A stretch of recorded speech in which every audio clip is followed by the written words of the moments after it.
Hola, vamos a ver las 4 fórmulas que se utilizan para resolver los problemas de la carta de la titulación de patrón de embarcaciones de recreo, del PER.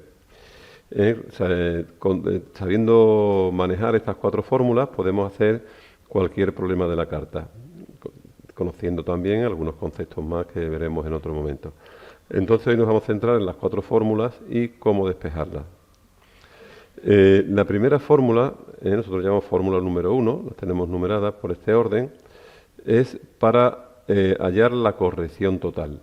La corrección total, ¿qué es lo que es? Pues el error que tiene la aguja magnética que llevamos a bordo con la que mantenemos el rumbo de aguja en el barco. Entonces la aguja magnética tiene 2 errores. Uno que es la declinación magnética, que es propio del magnetismo terrestre, y luego el desvío, que es cómo le afectan los elementos metálicos del barco a esta aguja magnética. Al ser magnética, lo metálico le afecta. Por tanto, conociendo estos 2 valores, declinación magnética y desvío, podemos hallar la corrección total. Esta fórmula podemos despejarla en otras 2 fórmulas. Como decíamos, para hallar la corrección total tenemos que conocer declinación magnética y desvío. Pero si yo conozco otros 2 valores de esta fórmula, como puede ser corrección total y desvío, puedo saber declinación magnética, por ejemplo, ¿no? ¿De acuerdo? Pues entonces vamos a ver cómo hallar la declinación magnética conociendo la corrección total y el desvío. Por lo tanto, diremos que declinación magnética es igual a corrección total, la corrección total con el signo que ésta tenga, ¿verdad? Puede ser positivo o negativo. Y ahora la fórmula lleva signo menos. Atentos con el signo, muy importante. Menos el desvío, que también puede ser positivo o negativo. ¿Vale?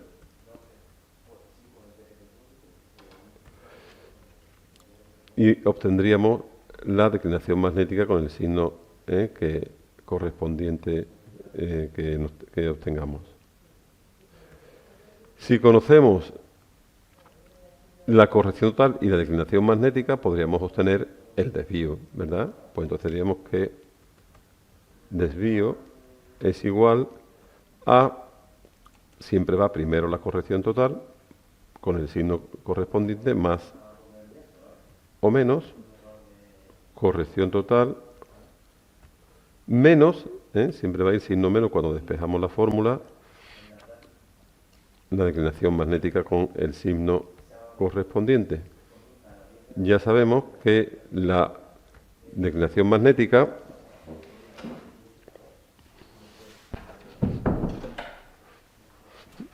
puede ser positiva o negativa.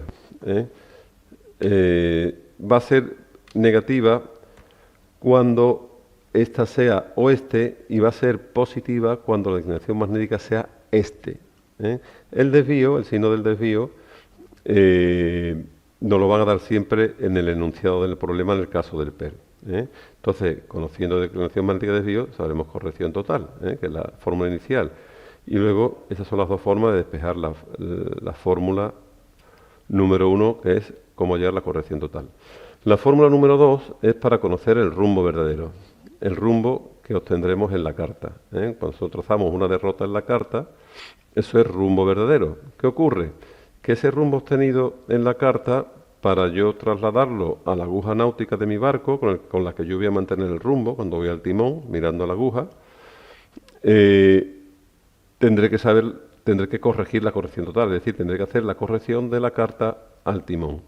Y la corrección es la corrección total. Entonces, para hallar el rumbo verdadero, tendré que conocer rumbo de aguja y corrección total con el signo correspondiente, ¿no? Será positivo o negativo. Esta fórmula igualmente se puede despejar. Supongamos que yo conozco rumbo verdadero y corrección total. Pues puedo obtener el rumbo de aguja, que este sería igual a rumbo verdadero menos, siempre al despejar la fórmula va con signo menos, la corrección total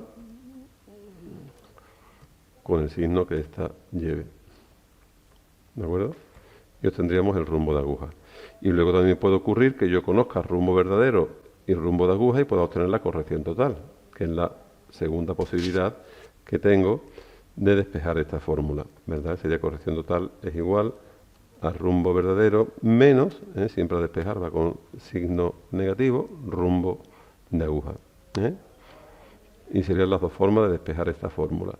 Luego tendríamos la demora verdadera. Sabéis que una demora es una línea de posición que yo trazo en la carta para poderme posicionar con la costa a la vista. Es decir, yo tengo un faro que estoy viendo desde mi barco y ese faro lo reconozco en la carta. Entonces, si yo con mi compás, o sea, con mi aguja náutica, es lo mismo, lo que sería la brújula, con mi aguja náutica yo tomo los grados que hay desde ese faro al norte, ¿no? Lo que yo estoy viendo en el visor de mi aguja náutica, eso será demora de aguja. Si yo quiero llevarla a la carta, esa demora de aguja que tomo desde el barco con el compás, tengo que corregir el error de mi aguja náutica. ¿Cuál es el error de mi aguja náutica? La corrección total, ¿verdad? Pues entonces yo tengo que hacer la corrección, en este caso, desde la aguja a la carta. Por tanto, si yo tomo una demora con mi aguja náutica, le corregimos la corrección total y tengo la demora verdadera, que ya la puedo poner en la carta. Siempre va a ser verdadero en la carta, de aguja al timón. Por lo tanto, con esta fórmula podríamos hacer esto, ¿verdad? Si por el contrario hay un problema que me da una demora verdadera y la corrección total, podría obtener la demora de aguja, ¿verdad? Despejándola de esta fórmula. Demora de aguja es igual a demora verdadera menos la corrección total con el signo que corresponda. E igualmente, si conozco demora verdadera y demora de aguja, puedo obtener la corrección total, que sería la segunda forma de despejar esta fórmula, ¿verdad? Menos demora de aguja, ¿de acuerdo? Con esta fórmula es corrección total igual a demora verdadera menos demora de aguja, es con la que, por ejemplo, podemos obtener la corrección total a partir de una enfilación o una oposición, que es otro de los apartados de la carta náutica a resolver. La cuarta y última fórmula es la fórmula que llamamos de la marcación. ¿Por qué? Porque la marcación, que la representamos con M mayúscula, es un ángulo que yo tomo desde la visual de un objeto hasta la proa de mi barco. A diferencia que la demora, es un ángulo que yo tomo desde la visual de un objeto hasta el norte. Con lo cual, como yo todo lo que llevo la carta, mi referencia es el norte, ¿verdad? Porque mi transportador siempre lo pongo en la carta orientado al norte. Entonces yo la demora sí la puedo llevar a la carta, pero la marcación no. ¿Por qué? Porque la marcación es la referencia en la proa de mi barco. Yo tomo un ángulo desde un objeto hasta la proa. Claro, la proa de mi barco puede estar orientada a cualquier punto del horizonte, de los 360 grados que tiene el horizonte. Con lo cual eso yo no puedo llevar la marcación, no la puedo llevar directamente a la carta. ¿Cómo sería una forma de llevar la marcación a la carta? Pasando la demora verdadera. Y para eso utilizamos esta fórmula. Si yo tengo la marcación y el rumbo verdadero, puedo obtener una demora verdadera. Y ya, eso sí, lo puedo llevar a la carta y tendría una línea de posición para situarme. ¿De acuerdo? Entonces, para aplicar esta fórmula, normalmente el problema te dice, tomamos marcación del faro tal, tal, por estribor X grado, o marcación de otro faro tal, tal, tantos grados por babor. Pues cuando me digan que la marcación es por estribor, la fórmula irá con signo positivo. Cuando me dicen que la marcación es por babor, llevará signo negativo. ¿De acuerdo? Y como norma, la marcación siempre se pasa a demora verdadera cuando nos estén pidiendo en el problema una posición. ¿De acuerdo? Bueno, pues hasta aquí hemos visto las 4 fórmulas, como decía, que se utilizan para resolver los problemas de la carta del PER actualmente, según el Real Decreto 875-2014. Muchas gracias por vuestra atención.